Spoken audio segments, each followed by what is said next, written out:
Metode salaf itu seperti apa? Sikap yang pertama adalah ketika mendengarkan ayat-ayat tersebut yang berisi tentang sifat-sifat khobariyah yang terkesan bentuk rupa, anggota tubuh, bertempat dan sebagainya, maka sikap yang pertama adalah takdis, kata beliau, ya. Takdis. Ini menurut versi Imam Abu Hamid Al-Ghazali, ya.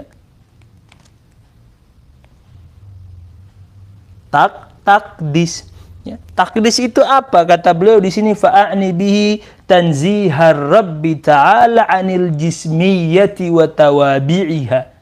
Kita mensucikan Allah. Takdis ini kan terjemahannya adalah mensucikan. Mensucikan apa? Mensucikan Allah dari jismiyah. Ini nih, ya, dari jismiyah, ya, dan juga yang semisalnya. Ini nggak boleh, ya. Ini yang harus kita nafikan. Maka sikap dalam berakidah kita adalah takdis, yaitu kita mensucikan Allah. Ini kan sejalan dengan yang ini, prinsip utama dalam berakidah, yaitu tanzih.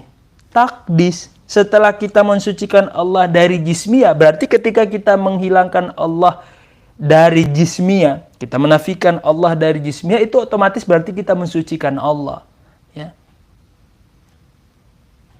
Menghilangkan, menafikan Allah dari jismiyah itu bukan menafikan wujudnya Allah. Ini keliru, teman-teman salafi, ya.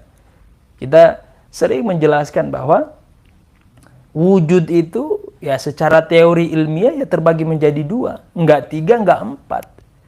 Wujud yang berupa, yang kita sebut dengan jisim, ya, berbentuk rupa, bisa diraba, bisa dilihat, bisa dicium. Nah, itu namanya jismiyah. Ada yang wujud yang dia tidak berbentuk rupa, ya, tidak bisa dilihat, ya, tidak bisa dibau, tidak bisa dicium, tapi bisa dirasakan. Ya, sebagian ulama kita menerjemahkan arad itu sebagai sifat yang menempat pada jisim. Yang kedua-duanya ini saling menyatu, saling membutuhkan satu sama lain. Ini wujud dalam konsep ilmiah yang yang ada di alam semesta ini, ya. Maka ada yang wujud, dia nggak punya bentuk, tapi bisa kita rasakan. Seperti apa? Seperti, ya, perasaan kita, ya, ketertarikan kita, apalagi, dan sebagainya, warna, gerak, ya. Sering kita ulang-ulang tuh di beberapa kesempatan. Dan kedua-duanya ini saling membutuhkan, ya. Jisim membutuhkan sifat atau arad membutuhkan jisim. Nggak bisa dipisahkan. Adapun Allah bukan kedua-duanya, bukan jisim juga bukan sifat. Karena Allah sendiri yang menegaskan, laisa kamitslihi syai'un wa huwas samiul basir. Allah tidak serupa dengan apapun dan siapapun, ya. Karena Allah itu salah satu sifatnya adalah mukhalafatuhu lil hawadits. Ini yang sering kita tegaskan. Nah, setelah takdis, setelah kita mensucikan Allah dari apa? Dari jismiyah, maka ketika kita mendengarkan ayat-ayat suci Al-Quran yang berisi tentang sifat-sifat Allah, kita mendengarkan hadis-hadis Nabi SAW yang berisi tentang sifat-sifat Allah, sikap yang kedua yang harus kita ambil adalah tasdik, ya. Kita percaya.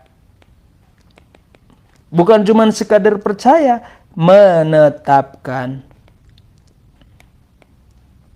Nah, kita percaya, kita yakini, kita imani, dan kita tetapkan bagi Allah. Nah, itu namanya tasdik. Kita percaya, kita yakini, kita imani, kita tetapkan, ya, apa yang disampaikan Allah, baik melalui ayat-ayatnya maupun melalui ya hadis-hadis Nabi SAW dari lisannya Nabi SAW. Karena apa yang disampaikan oleh Nabi itu benar, karena beliau adalah shadiqul masduq, tidak pernah berbohong, ya, tidak pernah berkata bohong. Jangankan bohong, berkata lagu saja, berkata sia-sia saja tidak pernah, apalagi berbohong, ya.